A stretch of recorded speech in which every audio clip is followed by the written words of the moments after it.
Hello, I am Jason Kufur George. I play keys alongside ShofarBand, and this is the keys tutorial for Christ Our King, which is a song on our studio release, Behold.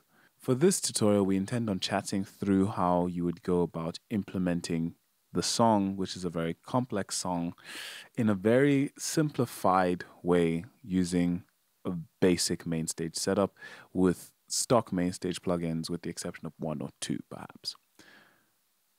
What you will notice with the song Christ Our King, if you listen to it, the original, on the Behold record, is that it's a very complicated song with many moving parts. It is actually, I hazard to say, it is impossible to pull off live if you do not use a track. But we can decompose it generally into two really significant sections, and the onus then falls upon you to decide in which way you want to approach going about the song. Approach one is you go about the lead parts of the song, the lead instrumental parts, that.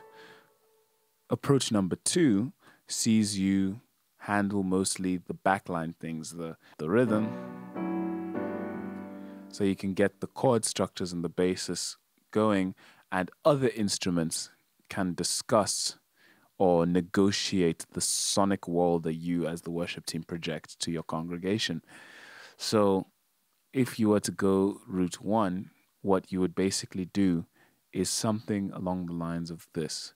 You would need a piano, firstly. I do not use the stock main stage library for my pianos. I use something called the Grand Rhapsody by Waves. I put a reverb on it called the R-Verb from Waves as well.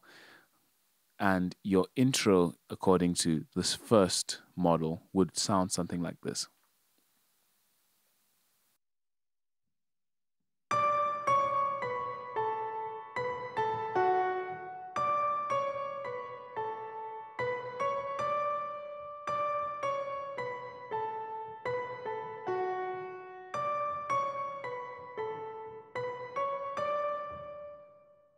If you were to go about it using the second ideology, the more contextual-based approach, you would be playing chords more so than lead parts. And in order to do that, I generally add more synthesizer, specifically the retro synth, which is a stock main stage sound. It can be replaced by any real equivalent synthesizer. I tend to not EQ it for fast songs, just so that the fullness and the size of the synth itself can contribute to the sound that you get out of it. If you're going to use the synthesizer, what I often do is I often compress it first and then put it through a delay to add a little bit of dimension. It would sound something like this.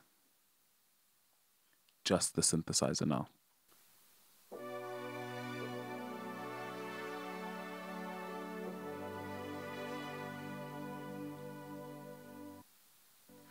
So then, in order to create the sound in a way that is fine, I couple that synthesizer sound with the piano, the synth, of course, being quite a significant ways lower than the piano volume. It will sound something equivalent to this. And also, one last thing to mention is that I remove the reverb from the piano sometimes, or I mix it in to my taste. It would sound something like this.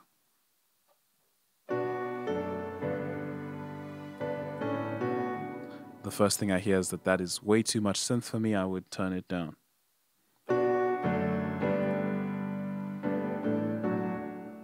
And now I did not turn down the R-Verb. It's sounding a bit too spacey, not focused enough. I would turn down the R-Verb. In fact, I would turn it off entirely just to illustrate the polar opposite of the spectrum.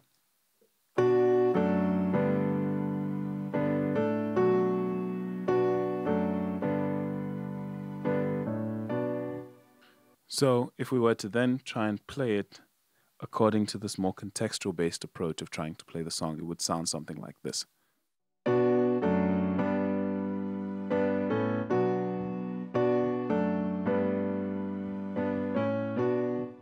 The two different ideologies that we just discussed generally only really apply to the intros, choruses, and musical interludes of the song. Just for the sake of giving the song that hook that we know as soon as the music starts to set in at the beginning of the song. But to discuss a bit about the verses and the bridge, first I'm going to illustrate what the verses would sound like.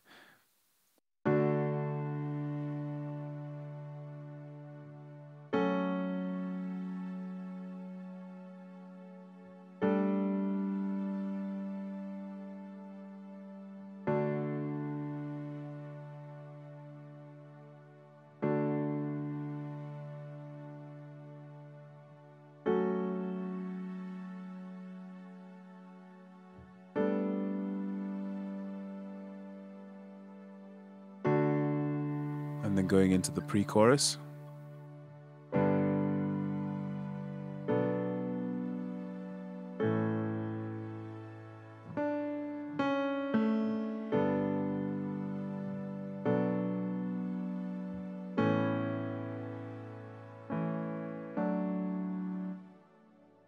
Coming immediately out of that slab of music, we would then go into the choruses, which is basically the same as the musical interlude, the intro, and all other choruses.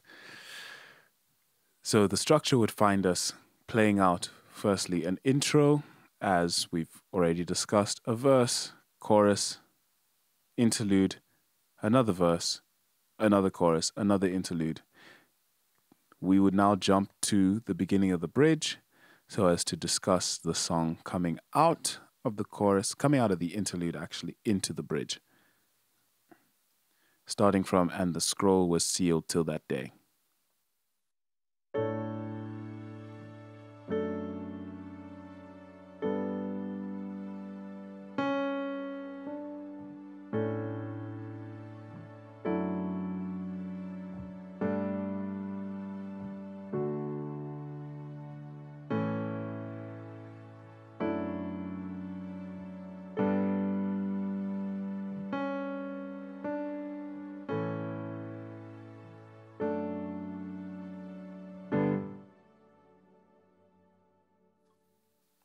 And then coming out of that bridge, it would go into a final chorus and a final interlude, and then the song will be done.